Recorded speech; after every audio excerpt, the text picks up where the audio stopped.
Alors, on voudrait calculer delta, S de P moins S1P. Pour ça, première chose qu'on va faire, c'est qu'on va soustraire S1P carré à S de P carré. Comme ça, on va pouvoir éliminer les D de l'équation. Il va rester seulement X plus B sur 2 au carré, moins X moins B sur 2 au carré.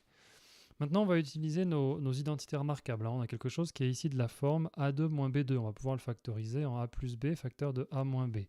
Alors, ça va donner quoi pour notre histoire? S de P carré moins S1P carré sera du coup égal à X plus B sur 2 plus X moins B sur 2, le tout facteur de X plus B sur 2 moins X moins B sur 2. Alors cette expression, elle est assez élégante. Elle a l'avantage de pouvoir simplifier les b sur 2 ici. Il va rester 2x de ce côté-là. Et de l'autre côté, on va supprimer les x. Il va rester b sur 2 moins moins b sur 2, ce qui va faire évidemment b. On a ce premier résultat-là, s de p carré moins s1p carré égale 2xb.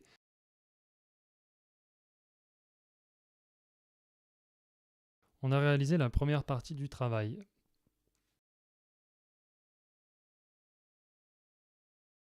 Maintenant, on peut aussi partir dans une autre direction, hein.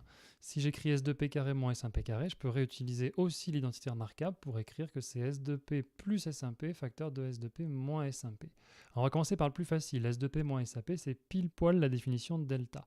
Et S de P plus S1P, qu'est-ce? Eh ben, dans le cas où B est très petit devant D, les distances S de P et S1P ne sont pas très différentes de la distance D. Du coup, on peut dire que S de P plus S1P, c'est pas très différent de 2D. On a du coup le deuxième résultat qui est aussi assez simple en soi, à savoir que cette différence-là, elle vaut 2D delta.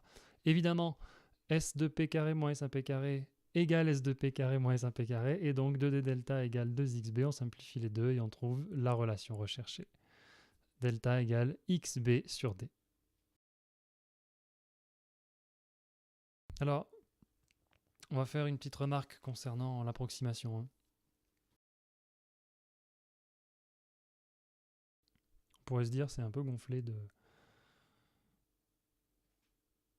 d'arrondir S1P à D et S de P à D quand B est très petit devant D. Alors ce qu'on va faire, c'est qu'on va calculer tout simplement.